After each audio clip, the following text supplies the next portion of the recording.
Welcome back, everyone, to another episode of the Inside Line podcast, where the winter industry finds its line. I'm here with my illustrious co-host once again, Nick Sargent, president of SIA. Hello, Nick. Hello. Thanks for joining, as always.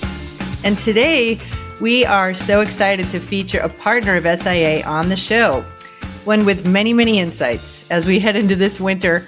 Mr. Gary Fleming, who is the president of Winter Sports Retailers. Welcome to the show, Gary. It's so wonderful to have you. Thank you, Kristin.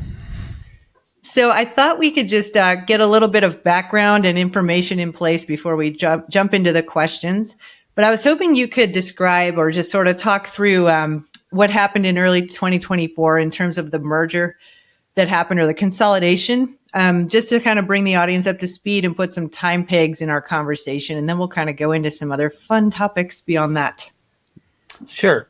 So for years, starting in probably the early 70s or late 60s even, two groups started, separate groups, and they had different names, but they ended up being SSL Sports Specialty and SMC Sports Merchandising Corporation. And they literally started because one guy wasn't getting the best price with Rossignol, and the other guy wasn't getting the best price with Vocal, say. And so they decided to buy together, got the best price, and just split them up. And that's how the groups started. And the groups were very similar over the years. They both had 50 to 60 members, depending on the year, and were very similar. Personalities were different. But over the years, they've talked about getting together because 50 or 60 members was maybe not enough value for some of the suppliers. And so we started talking in 2022, something like that, the two groups. And I came around in 2000, around that time. And we got the merger done. So we are now 111 members, with about 250 locations in, I think it's 33 states. So it's pretty much coverage throughout most of the ski country anyways. And Nick, I understand that you must have known Gary prior to this post. Do you want to talk a little bit about when you guys first met? Sure. I mean, it might be a little hard to pinpoint the exact time. I know we worked at Solomon together a long time ago. And then, I went one way, Gary went the other way. And we reconnected when I took this job with SIA and Gary was with Elan. So again, it was a really nice way for us to reconnect around winter sport. And then of recent, Gary is on the SIA board and really is responsible with the other board members for the direction that SIA is going. That's awesome. And I understand that you were with Elan for a while as well, right, Gary? Yes, I was a supplier on the supplier side, right out of college, basically. As Nick said, I grew up at Solomon and I did a stint with Line and a stint with Head. All the companies kept moving away from me, so I finally landed with Elan and ran that for about 9 years in New Hampshire, and that's, I think, the first time I met Nick. So coming to the retail side was a really big change, but the groups definitely wanted to have somebody with some supplier knowledge to try to sort of up the value of the groups. And I'll just add this for you because I know you're humble. You have that, but you also have, I think, like a passion for understanding consumers and trends. And really the buying group, I think, is in, with a vision right now during a very important time to really foster collaboration, improve resource sharing, like really rethink the supplier retailer relationship during a critical time. So we're going to get into all of that, but it's a really special time to have you in that role. And I'm just going to go ahead, Nick, to get this out of the way. We really do need to touch base on just the topic of trade shows. Do you want to drive us through that part of it? And again, we have to. Is this a required question for this podcast? I think having the two of you on here. I think listen, SIA is not a trade show producer at this point in time. I don't see us being a trade show producer in the future. But again, my crystal ball is only as good as my board. And Gary, in his role, has the largest winter sports show, WSM Winter Sport Market in Salt Lake, and that really serves the needs of the industry, specifically his retailers and buyers. So it's interesting that is now the show to be at. But SIA hosted that show alongside Snow Show a lot longer before I was in this role, and it was a really strong relationship. So again, things are changing so quickly.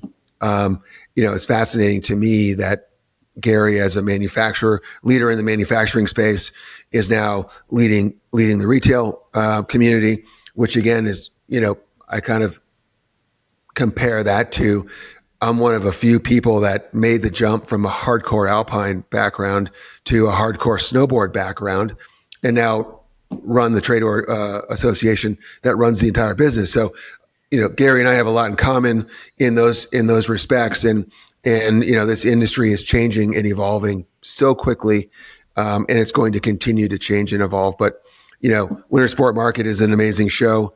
It serves the needs for our industry. And those that are there really benefit from that. So I have to give a lot of credit back to WSM and then, WSR.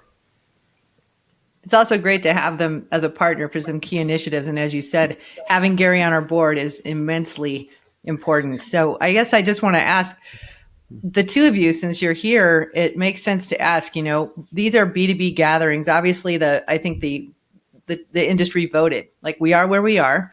But I would love to talk about how we might be able to bring some more participation to these gatherings. I mean, I feel like it talking about kind of the complexion of like who's doing what is sort of like, those are the facts. Like, we don't need to really go there because it's set right now. But like, how do you think we can get more businesses interested in coming? I think, go ahead, Gary. Yeah, so we kind of just fell into this, to be honest. The buying group was not, didn't feel well served inside of Outdoor Retailer. It was a very big show. It was more than they needed, and they decided to go off on their own and just do their own show. And frankly, I think they were worried that the suppliers would follow, but they did. And so we came up with a show that I think was more conducive to the size of the ski business. And it reminded people of the old SIA show, to be honest, which was what they were kind of missing. And so, people weren't building houses for booths. It was like a fancy rep. It is like a fancy rep show. And, and so it's evolving because it wasn't meant to be trying to attract a whole lot more people. And, but we've gone into, first of all, it was a big savings for the suppliers, but we also, invite independent retailers based on who the suppliers would like to see. So, for example, last year we had about 200 non-group members, retailers there. So I'm not sure. It is the closest thing to a national show right now, and we're getting more and more groups coming, whether it's POS systems that want to come to the show. It is kind of the only game in town other than the rep shows right now. Nick, did you have anything that you wanted to add to that in terms of just like expanding the experience, like kind of getting folks to look up at the 30,000 foot while they're considering their buy? No, I mean, the beauty of Winter Sport Market is it serves the purpose of the retailer. So the retailers are there to see their favorite brands that, they're inevitably going to write an order for. So it really is a working show. For whatever reason, the Snow Show became more of a marketing show, probably mostly because of the timing. Timing has always been an issue for any trade show. But, I think WSM, Winter Sport Market acronym. We talk in acronyms. Really serves that need and the purpose. And I think they're in a very luxurious space to enable more brands to come and join the show. Just to Gary's point, even some third party service providers as well. So I think it serves a great effort. And hey, look, the snow show was so large, and it really was a pissing match between brands who could have the biggest booth. And, that from a budget perspective was not sustainable. I remember Burton's booth, which, it had to be in the middle of the snow show floor, the largest booth. And I know what the budget was for that. So, that's just not sustainable. So I think, I believe this industry moves in circles, and the winter sport market really serves the need of the buyer first and foremost, the brands, and it's taken them back to more of a pipe and drape show where the raw business is getting done. So I think it's a great effort for our industry here in the U.S. Timing is a challenge, but I think now with the rep shows, they do their early December show, which is apparel driven, and then the early January show is the first glimpse of hard goods, and we're sort of a wrap up in a way. At the end of January, we have a small window because our retailers, they have Martin Luther King weekend is a big weekend. And so we have to do it after that, and not too late. We miss the big apparel people, but we still have a fair amount of apparel suppliers coming to the show because it's a gathering. They're supporting the group. Some can sell off their availability list because their deadlines are done, but it's surprising how many apparel companies are at the show as well. So I'm going to put this out there because I feel like it kind of captures the direction that we want to go in here, having both of you on as resources. But Gary, I would love to hear, like, you've been in this post for, I think, nearly 4 years now. And when we were preparing for this, you mentioned that winter specialty is unique and that there isn't like a huge amount of larger chains, right? So the role of retail in terms of that portal for the consumer is really, really important with your membership. And I really would love to ask, like, what are you hearing from the membership, or is there anything that you're driving specifically to try and modernize, like, how they view the responsibility of the role of the retailer going into this season? Well, that's a big one. Ski shops are not a lot has changed for skiers and ski shops. In the end, there's people buying online now, but it's very different than a lot of other industries. Is that you have to end up in the ski shop to get your bindings mounted, get them tested, and the ski shop they're the places where you find what's new and what's coming out, and you can do an awful lot of research online. And I remember talking to the founder of skis.com in the day, who was in Michigan. Most of the retailers thought that people come into the shop and then go to research and then go buy online. But he was convinced that people go online because there's a lot of good information and then go to the shop to buy. It's the online does provide a lot of choice, let's say, and there are obviously some sales, but it's pretty much the same in the shops. And in the shops, they can usually give you a bit of a better deal on the mounting or the boot fitting or things like that when you're buying from them, obviously, because they're invested in it. I mean, what we talk about sometimes is how do we become more relevant as a group to the consumer. Right now, we're a trade organization. And so, at dinner parties, people say, "What do you do?" And I send them to our website, and they have no idea what we do still. But we're there to help the retailers become better retailers. We're there, we provide a very important credit function because we pay all the bills and we never miss a payment and never miss. We're very timely. But we also provide a lot of education for the retailers, whether it's buying, because a lot of these guys, they're all independents and they have their ideas, but we can show them what's being bought everywhere. And as a matter of fact, I think there's way too many models of everything out there right now, and a single retailer doesn't know that. So we provide that. We provide education on POS systems, on succession plans. A lot of the ski shop owners are getting to a certain age, and how do we make the transition and not lose these mom and pop ski shops? So we play a role with them there. So that's sort of the way we're thinking. Nick, I'd love to get your take on kind of how you study and watch the consumers. And honestly, the timing of this is perfect. We're recording in early November, and SIA just dropped their participation report. And Gary, I totally agree with you that is you're supporting a very important, almost like hygienic function for these retailers. But I know that because we've talked about it, they carry a lot of weight in terms of community and experience building and just validation of purchase. And I'd love to hear what both of you think around kind of just what it's like to capture the attention of the fragmented consumer today. These shops carry a really important role. And I'd love it if you could think of any examples of maybe like either the trifecta of suppliers, brands, and retailers, like really working, together to bring that to the consumer, or if it's more about just like, ways that you might help them through trainings. I would love to jump ahead to that, because ultimately that's what's going to keep them in business, whether it's them behind the counter or a succession plan in that specific community. They have incredible reach. Yeah, I think, SIA did a participation study, as we do every year.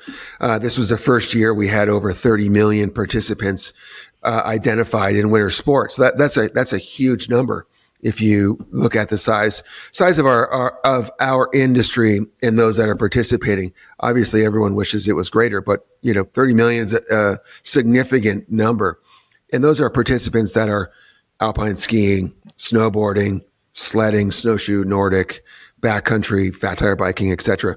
So I mean that's a big number, and so we do a lot of work here at SIA around understanding that consumer. And we did a podcast a couple of weeks ago with the CEO and owner, founder of Evo, Bryce Phillips, and we tackled that same question with Bryce. And certainly, he's a very successful, innovative retailer.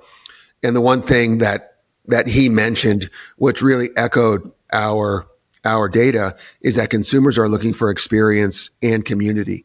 Back to Gary's points as well. The consumer wants that place to go where they can see new products. They can get the story from the sales guy, the owner, the kid on the floor.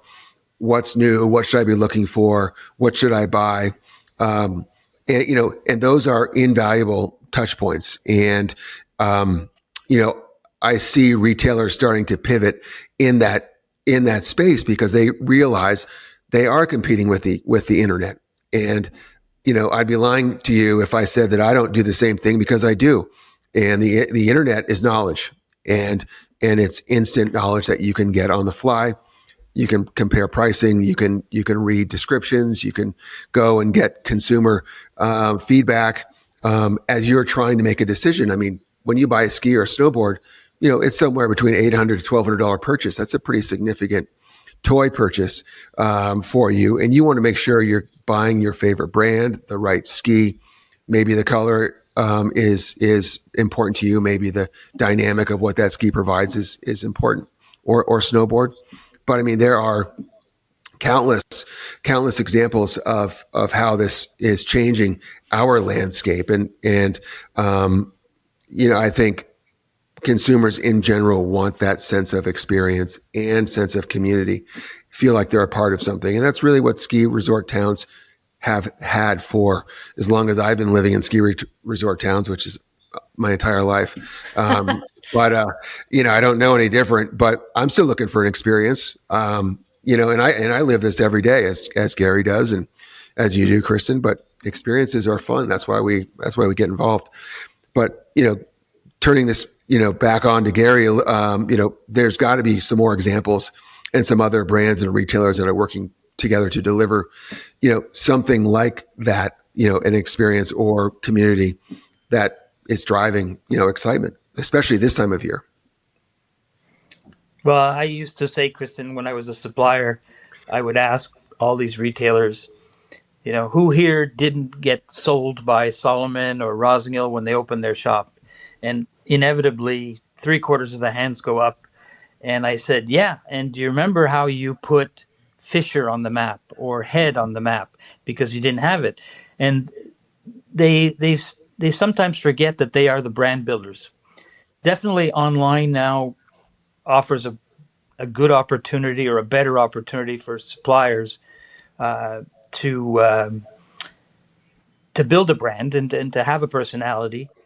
But you got to remember, most of the ski companies are European, and the websites are European, so it makes it hard. And the ski shops are still really, I think, the brand builders. Their life is within 45 minutes, an hour of the shop, and there's still people out there running bus trips. Um, Strangely enough, it doesn't matter how much it snows in Utah and Colorado, but if it snows in Pennsylvania or New Jersey, business is up. It's way up, and it's strange. Like maybe the worst the worst places to ski are the places that make us run and tick, and those shops are really creating what Nick was talking about, living in a ski town, and they've created that in Pennsylvania or Right. in some of these places. So the shop really has an important role, and I compare it to some other sports that went with big box, like tennis or something. And I don't even know the numbers, but tennis is now, to me, not the brand builders are no longer there. It's not being, building a brand at Dick's. It's something that's missing, and so. But the two sides have to work together. The suppliers are and the retailers both. I think sometimes they both think they're secret agents and they don't talk to each other. But that's part of our role right now. Is we're trying to talk and reveal some of the secrets that shouldn't be secrets. I love this. So I know you can't share, obviously, a lot of the secrets here in a public way, but this is a year we've had it many years of huge change where we would have said this is a year like no other. But when we were discussing tariffs earlier in the year, when you were at the global summit just after, and we have almost like a stake in the ground, right? You have a very good reason for the brands / suppliers and the retail buyers to be talking about this in a different way and forming a different partnership. And also, it feels to me like you have like a tight knit, small group in the membership. And my hope is that you might be able to share. Yes, we're having different conversations this year. Yes, we're having more of a two-way conversation this year. Like, there really shouldn't be secrets when you're building participation and stoke for winter sport together.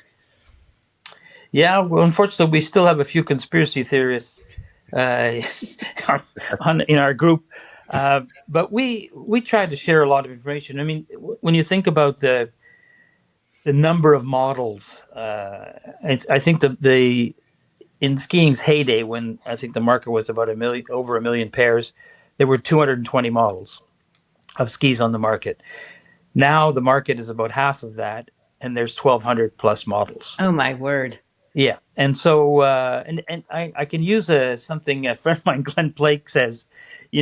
Skiing is all about these categories that are, in my mind, kind of insignificant. He said, "I'm not a free rider. I'm not a freestyler. I'm a skier."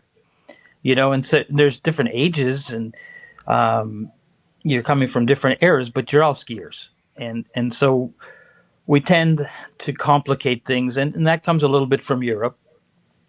But if we can, it's in both sides' interest to have less, from a practical standpoint, but also from a brand building standpoint, and having a hero ski, where I kind of feel something was lost was, I remember saying, coming home and I got a new Rossi 4S or I got a new X-Scream.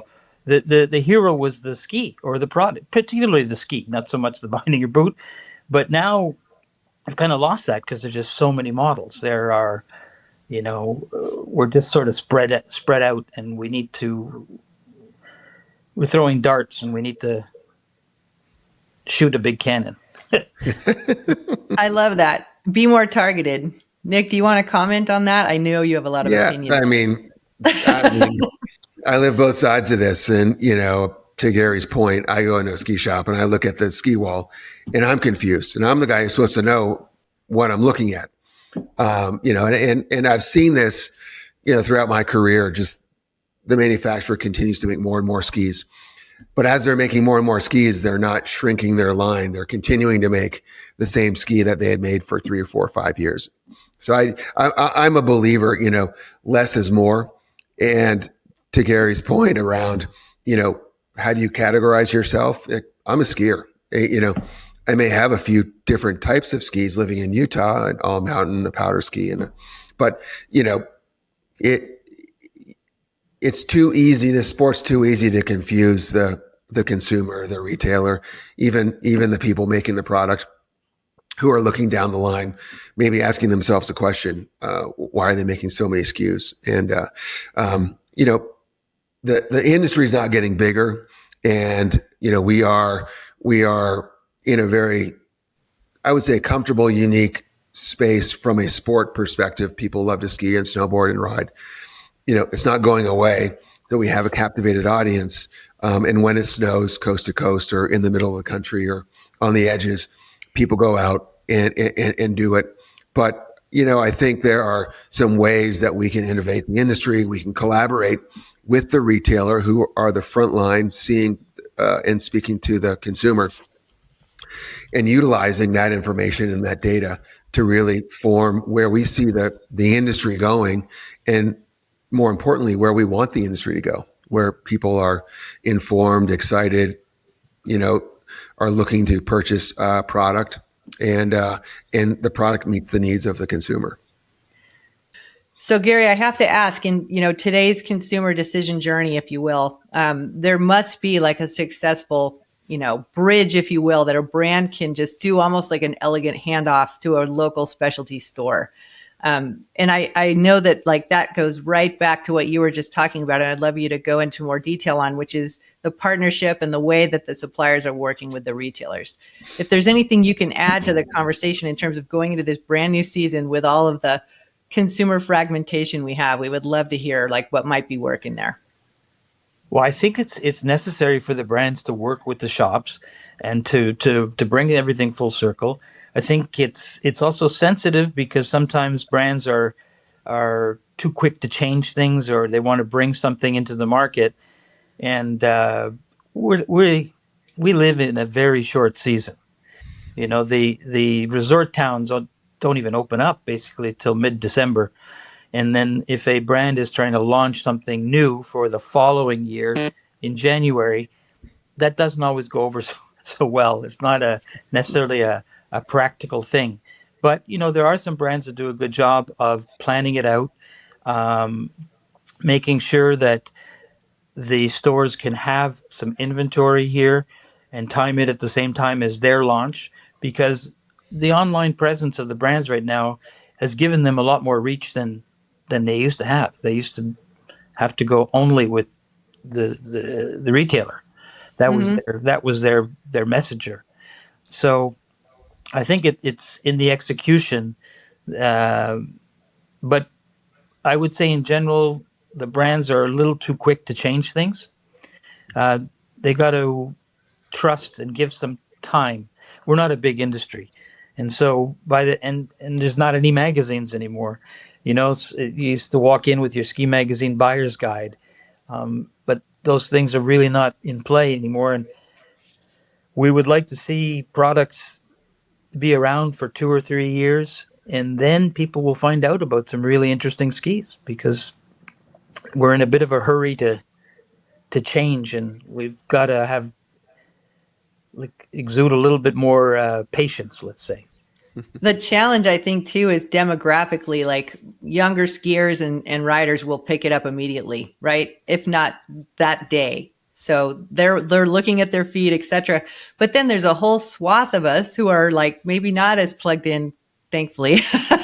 And Nick, I'd love to hear your take on that. You're seeing so much change on the participation side, and kind of from what I'm hearing Gary say, we might be missing a big part of our consumer base because social is driving this dialogue today and kind of the inspiration for people to go and look at new skis. What are your thoughts on that in terms of the participation report that you just published? Yeah, I mean, we've got more people getting outside, which is great. Unfortunately, we're seeing declines in traditional alpine skiing. We're seeing growth in sledding, which I look at that as that's a gateway activity towards getting closer to skiing and snowboarding. You know, people want to feel like they're part of this community that I was mentioning earlier.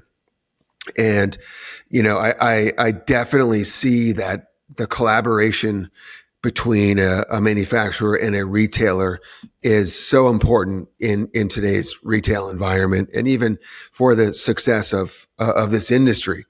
And, to Gary's point, there's a reason that we have these specialty retailers. There's a reason these brands have selected them to represent their brands and sell their product, and et cetera, et cetera. It really blows me away when you have a brand that goes out and does their own thing on top of a retailer without any communication, any updating. Because as we just mentioned, the consumer is going to see this on social.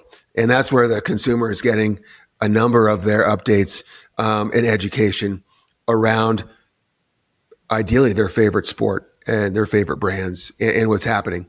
So, I really see that if there is a way to collaborate even greater between the manufacturer and the retailer, to really promote the product, the sport, the retailer, the guy on the floor who knows more, between their ears than you're ever going to know.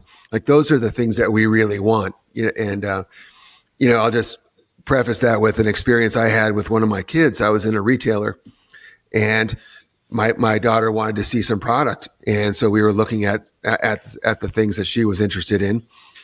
Meanwhile, she's on her phone looking at the same product from the same manufacturer, and it's like 20 to 30% cheaper. We can't do that. But the point and the fact is, if a retailer is if the manufacturer is undercutting a retailer, that's bad for business, and it's bad for that retailer. And if it's a quick sale for the manufacturer, it's a quick loss for that retailer. So we have to narrow that gap.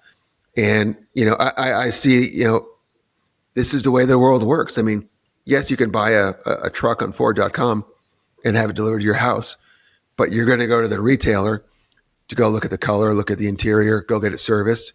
I mean, that's just a very simple analogy, but it's the same in winter sport, whether you're buying snowshoes or you're buying skis or snowboards. I'm going to actually fight with you a little bit on that. So the premise, yes, we're all trained to look for stuff the same way, but what the membership of Gary's organization does is it provides a place for me as a skier or a snowboarder to align with my group, my community, and also feel like I belong to something.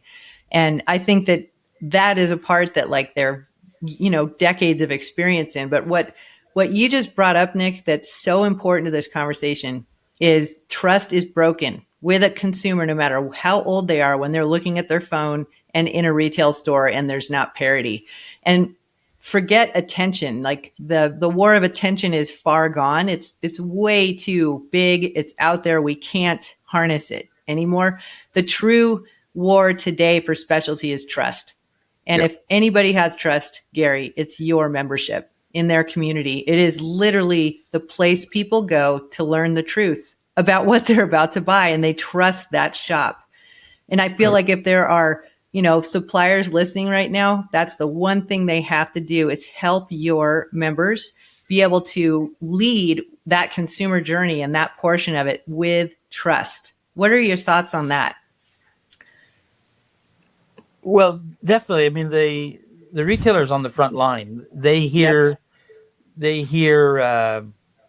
directly from consumers, and the consumers, I because it's not so intuitive, when you talk about the younger group that they're plugged in, they see things.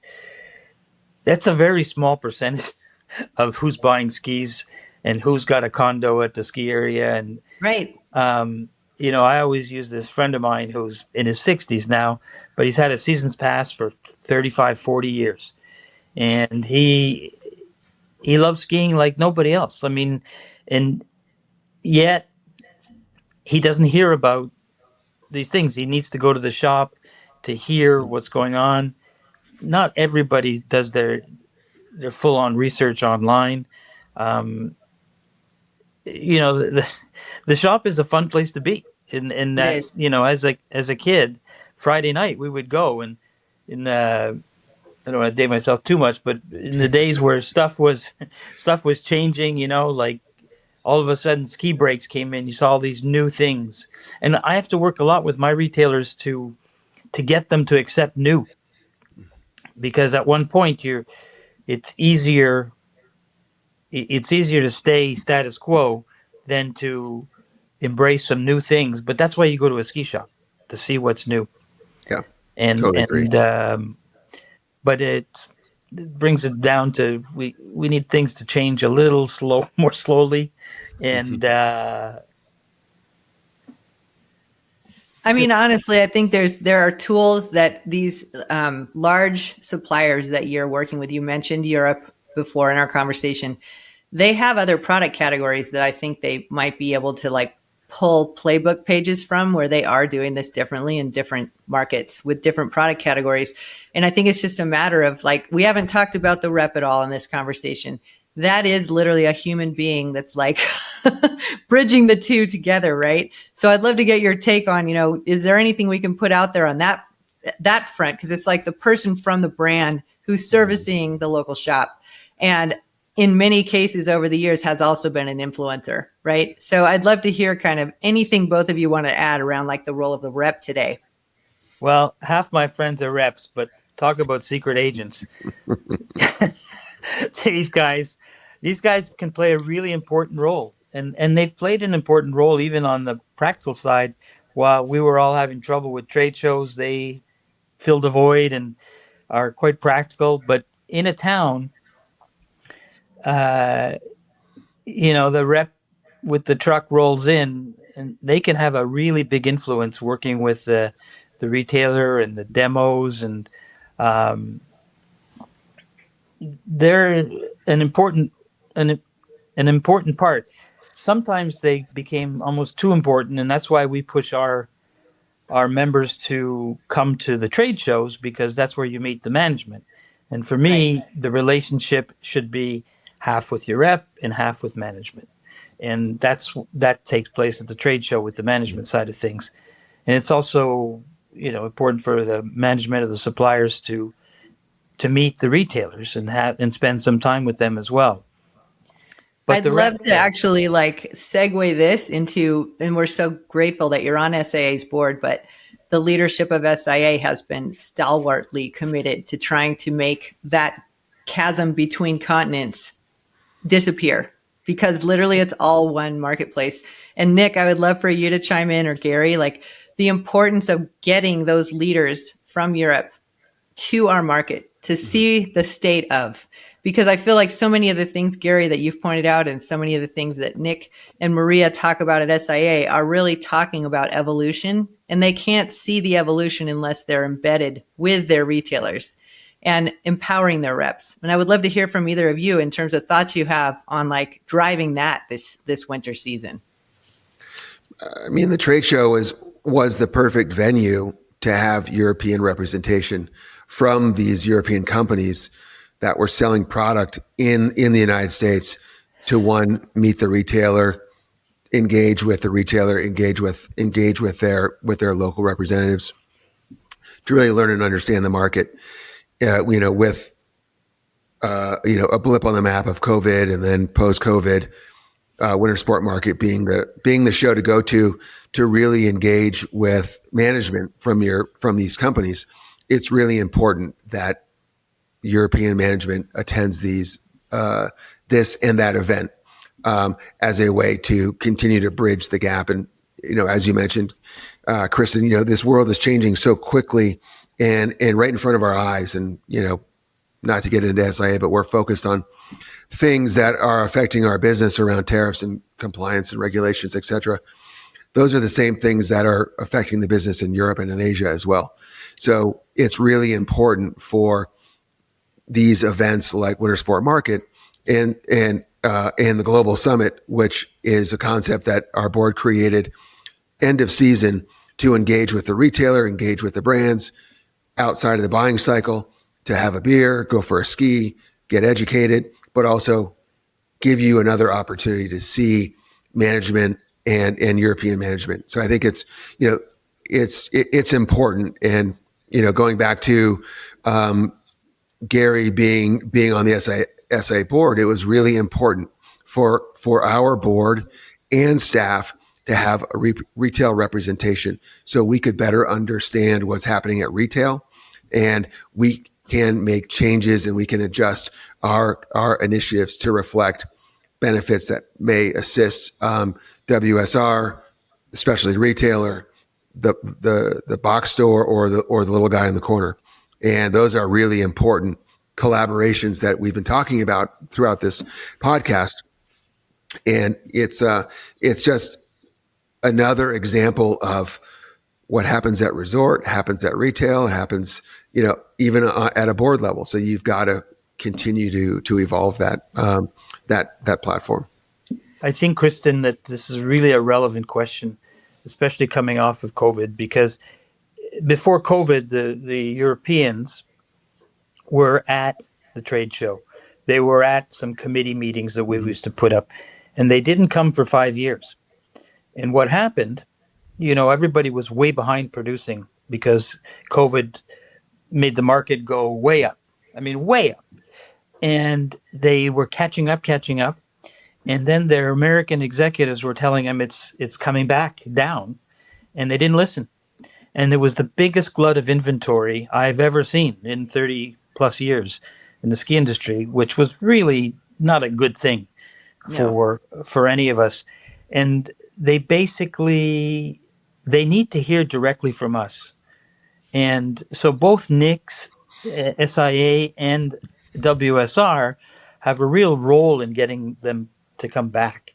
I've went and visited. Sometimes it's not easy for the American executives to invite us along to talk to their bosses. But we did it with a couple of French companies, and, we actually do supplier evaluations. We evaluate them on product and demand and in operations and reps, and it's quite valuable information. Mm-hmm. And when we shared that with one of the companies, and they were ranked 12 out of 15, and the American executive knew why, and he had told them why. They just didn't believe him. And I showed them data. I said, well, you can't answer the phone, you can't ship, and you can't invoice. I said, this is a big problem. And they weren't listening, and they weren't paying attention to it. And so they need to hear a more unified voice, which is us and the U.S. distributor or supplier, to get them on the same page. It's a little better because now Japan's not part of the picture so much. That used to really muddy the waters. But you can see the companies that have really paid attention to North America. I'd bring up a brand like Blizzard.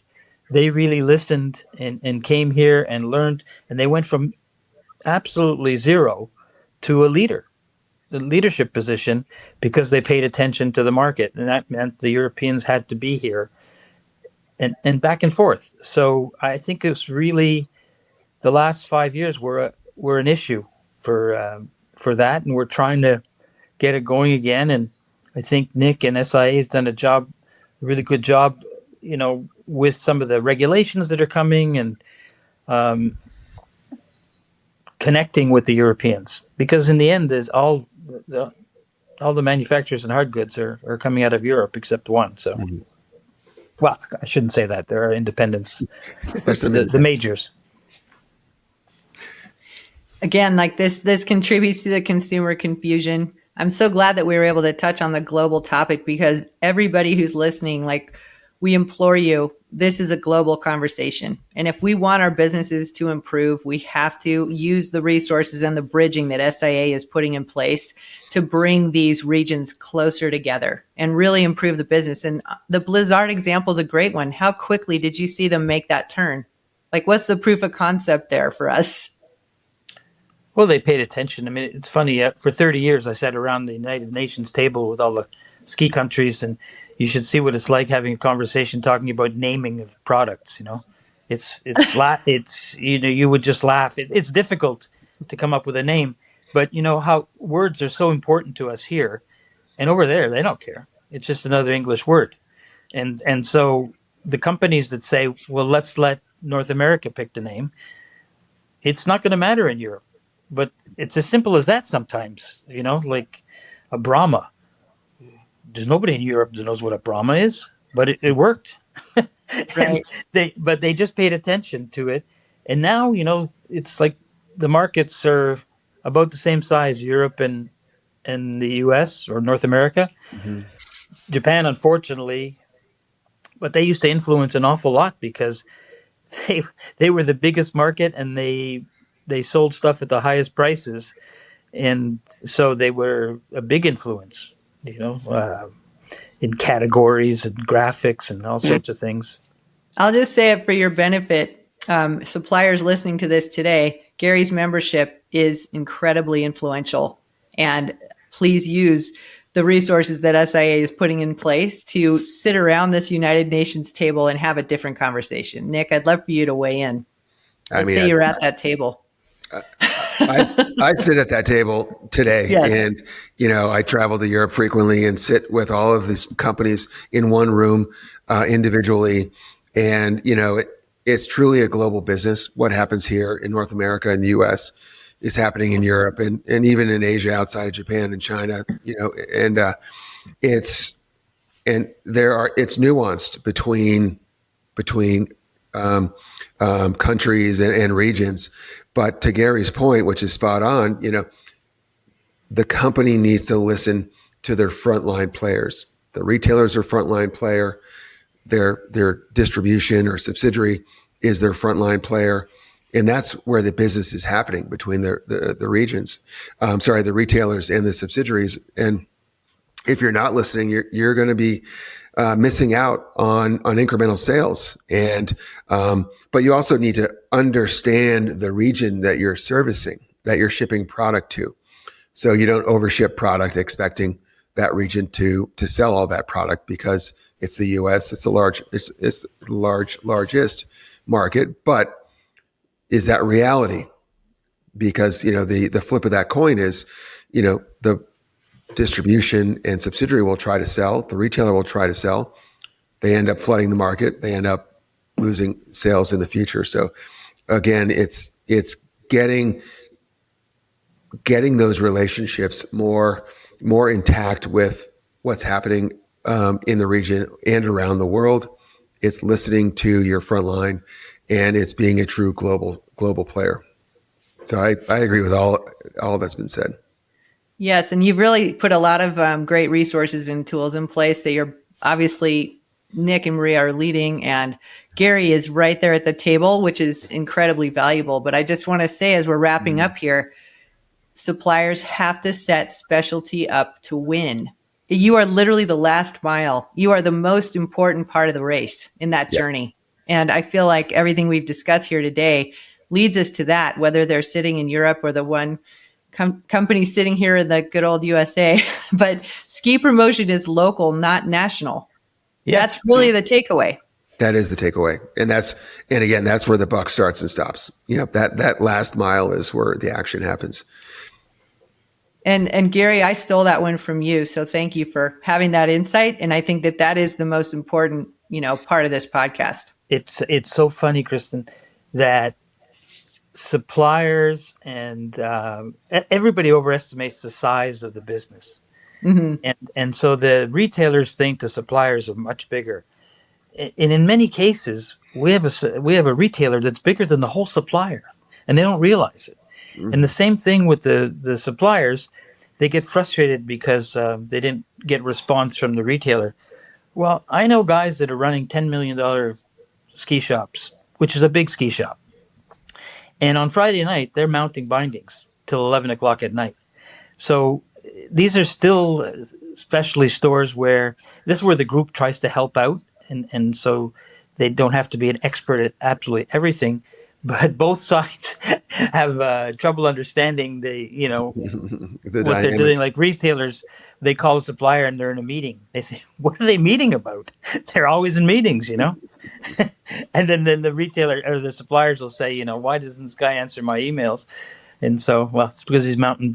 From October 15th until March 15th, forget about talking to some of these guys. They're owner, buyer, manager, accountant, janitor, binding installer. They're mounting skis. Yeah. Yes. But and on top of that, they're also championing the last mile. Let's not forget that. Yeah, that's the most important thing. That's what they kind of got into it for. In all sincerity, I really appreciate your candor and your ability to be open with us here today, both of you. We're at such an interesting inflection point and a tipping point, frankly, in specialty winter sport. And your voices and your leadership are so important to that. But as we go into this year, I would venture to say, and I think that both of you would agree, when we get to the end of this season, it will be a very different world out there. And I feel like the suppliers can help and make an impact with a much shorter runway than they might think. They just have to come in and listen and support that last mile. Thank you so much. I appreciate both of you being on here today.